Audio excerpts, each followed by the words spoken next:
এনাকে চেনেন? ভালো করে দেখুন, ইনি একজন বড় মাপের উকিল এবং শিক্ষিত মানুষ, কিন্তু আদৌ এগুলো কোনো কিছুই সঠিক নয়। ইনি কালো কোট প্যান্টের আড়ালে কালো মনের মানুষ। কেন বলছি, ভিডিওটা দেখো। এই যে রাজনৈতিক নেতা, সে যে রাজনৈতিক দলের হোক, যদি এসআইআর, এনআরসি, সিএ এর নামে যদি কোন রকম উস্কানিমূলক বক্তব্য দিয়ে ইসলাম ধর্মাবলম্বী মানুষকে চিমটি কাটার চেষ্টা করে, তবে তাদেরকে বলে দিই, মনে করবেন না যে মুসলিম সম্প্রদায়ের মানুষ গার্জেনহীন, এদের অভিভাবক নাই, এদের বাপ মা নাই, এটি এমনি ভেসে চলেছে, বানের জলে ভেসেছে, এটি মুসলমান নাকি, এই তুর্কি কা বাপ হ্যাঁ। তাদেরকে বলে এখনো মুসলিম সম্প্রদায়ের আলেম ওলামা আছে, এখনো গার্জেন আছে। গার্জেনহীন এই জাতিকে কেউ যদি মনে করে তাহলে তারা ভুল করবে। এই মঞ্চ থেকে আমি এই নলহাটি বীরভূমের মানুষকে বলতে চাই, মুসলিম সম্প্রদায় বা ইসলাম ধর্মাবলম্বী মানুষদেরকে গার্জেনহীন, অভিভাবকহীন মনে করবেন না। যেমন আমাদের পড়োশিরা। দেখুন, প্রথমে আপনাকে বলি, মানে আপনার অনেক বড় ফ্যান আমি, আপনার ভিডিওগুলো ফলো করি, ভিডিওগুলো দেখি, খুব ভালো লাগে, মানুষকে হেল্প করেন, খুব ভালো লাগে। কিন্তু আপনি যে কথাগুলো বলছেন, আপনি একটা শিক্ষিত মানুষ, শিক্ষিত মানুষের কথা হবে শিক্ষিত কথাবার্তা, মানুষকে বোঝাবেন। আপনার কাজ মানুষকে বোঝানো, আপনার কাজ মানুষের মধ্যে কুৎসা রটানো নয়, মানুষের মধ্যে ভয় প্রবেশ করানো নয়। আপনি এই এসআই জিনিসটা আজ নয়, অনেক দিন থেকে এসআইআর এই জিনিসটা হচ্ছে, এই সিস্টেমটা চলে আসছে। তাহলে আজকের এই জিনিসটা নিয়ে আপনি মানুষকে বোঝান যে কোনটা ঠিক কোনটা বেঠিক, কী করতে হবে কী না করতে হবে। সেটা না করে আপনি বিভ্রান্তি ছড়াচ্ছেন, আপনি মানুষকে উস্কে দিচ্ছেন। কোথাকার শিক্ষিত মানুষ আপনি? কিসের উকিল আপনি? ওকালতি ছেড়ে লুঙ্গি আর প্যান্ট জড়িয়ে রেল পথে বসুন। কোনো অধিকারই নেই আপনার ওই কালো কোট প্যান্ট পরার, কারণ শিক্ষিত মানুষ আপনার নয়। শিক্ষিত মানুষের মানে আড়ালে একজন কুৎসা রটানো বিভৎস কালো মনের মানুষ আপনি। এটা তো একটা ভিডিও দেখলাম, আরও একটা ভিডিও দেখো। আয় আয় আয় আয় আয়, এই বীরভূমের নলহাটিতে আয় আয়, মুস্তাফা প্রেমিকদেরকে দেখ, আমার রাসূলের প্রেমিকদেরকে দেখ। গ্রেফতার করবি না জান নিবি না মুখের ভিতর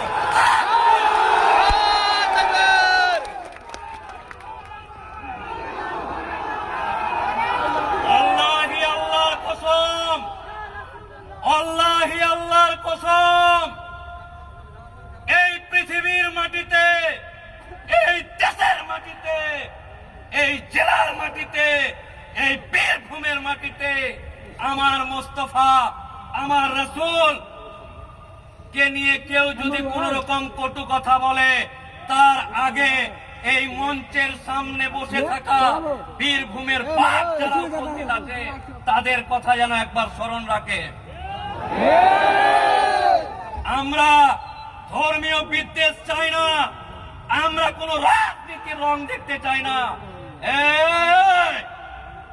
তৃণমূল করা মুসলমান, সিপিএম করা মুসলমান, কংগ্রেস করা মুসলমান, পয়সার লোভে বিজেপি করা মুসলমান, তাদের সবাইকে বলছে, যারা এগুলো নিয়ে কুটকাচালি করে, তাদের চোখে আঙ্গুল দিয়ে বলতে চাই, দেখ, রাজনীতির রং বাদ দিয়ে আমার মুস্তাফা, আমার রাসূলের জন্য সবাই এক ছাতার তলে দাঁড়িয়ে গেছে ইনশাআল্লাহ। কোন কাহিনী শুনবো না, কোন রকম গল্প শুনবো না। আমার মুস্তাফা, আমার জান, আমার কম, আমার রাসূলের সম্পর্কে কেউ যদি কোন রকম কথা বলে, একদিকে সংবিধানের আইন থাকবে আর একদিকে এই বুকের রক্ত, তাজা রক্ত থাকবে। চাই না বিভেদ, চাই না বিভেদ। এই বীরভূমের মাটি, মা নলেটেশ্বরী মন্দির, একদিকে মাজার, এই মাজার, এই মন্দির, এইদিকে আছে অগ্নিগর্ভা মা কালীর মন্দির। এই দেশ, এই রাজ্য, এই বীরভূম আমার বাপ দাদুদের ছেড়ে যাওয়া সম্প্রীতির জায়গা।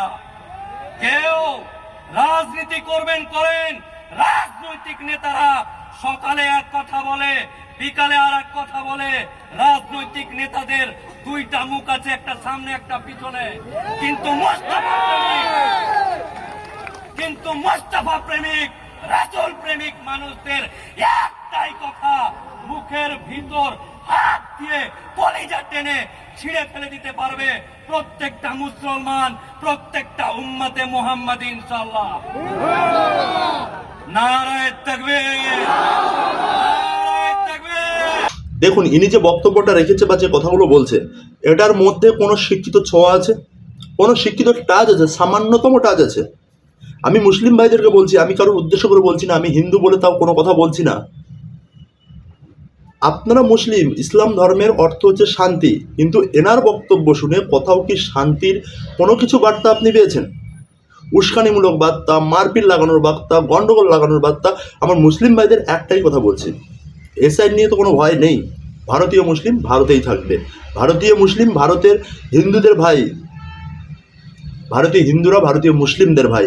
তাহলে এইসব ছ্যাঁচকা মারানি মানুষের কথায় এসে উত্তেজিত হবেন না, ভুল বুঝবেন না। এরা মানুষকে ভুল বোঝার নিজের স্বার্থের জন্য আপনাদেরকে উস্কানি দিচ্ছেন, একটা সভা করে বিভিন্নভাবে উস্কানি দিচ্ছে, মারপিট করছে, হিন্দু মুসলিমের মধ্যে একটা মারপিট দাঙ্গা লাগানোর চেষ্টা করছে এসব মানুষ। কারণ এসব মানুষ স্বার্থপর মানুষ, স্বার্থ সিদ্ধির জন্য, নিজে মহান হওয়ার জন্য, নিজে সবার কাছে নেতা হওয়ার জন্য এইরকম ভুলভাল কথা বলে আপনাদের মধ্যে উস্কানিটাকে বাড়িয়ে দিচ্ছে। আর তাতে কি করছেন? আপনারা ভাবছেন হিন্দুরা শত্রু, হিন্দুরা ভাবছেন মুসলিমরা শত্রু। এই নিয়ে আপনারা মারপিট করবেন, গন্ডগোল করবেন, ঝামেলা করবেন, আর ইনি বসে বসে মজা নেবে। কারণ এনার একটা ব্যবসা আছে, ওকালতি ব্যবসা, সেটা থেকে ইনি কামিয়ে বিন্দাস থাকতে পারবে সাইডে সরে গিয়ে। আপনার মতো আমার মতো সাধারণ মানুষ এই লড়াইয়ের মধ্যে পড়ে জান হারাবো, জীবন দিয়ে দেবো, কিন্তু আমরা ভবিষ্যতে কিছু করতে পারবো না, কিছু করার ক্ষমতা নেই। আমরা নিজেদের মধ্যে শুধু লড়াই করবে এইসব ফালতু মানুষগুলোর কথায়। তাই ভুলভাল যে চিন্তা ভাবনা থেকে দূরে থাকুন। মানুষ ভুল বোঝালে সেটাকে বুঝবেন না। নেতা সবসময় নেতাই হয়, সে সবার ভালো চাইতে হবে, সেই হয় নেতা। কিন্তু ইনি যে নেতা হয়ে বিরাট বড় বড় বাতালা মারছে, এনার মধ্যে নেতা হওয়ার কোনো ছোঁয়া দেখিনি। ইনি জাস্ট মানুষকে ভুল বোঝাচ্ছেন, জাস্ট মুসলিম ভাইদের হিন্দু ভাইদের বিরুদ্ধে উস্কাচ্ছে পড়ে পড়ে, এটাই এনার কাজ। তাই ভুল বোঝা থেকে দূরত থাকুন, ভুল বুঝবেন না, যেটা হবে সেটা হবে, এবং ভারতীয় মুসলিম সবসময় ভারতের মুসলিম।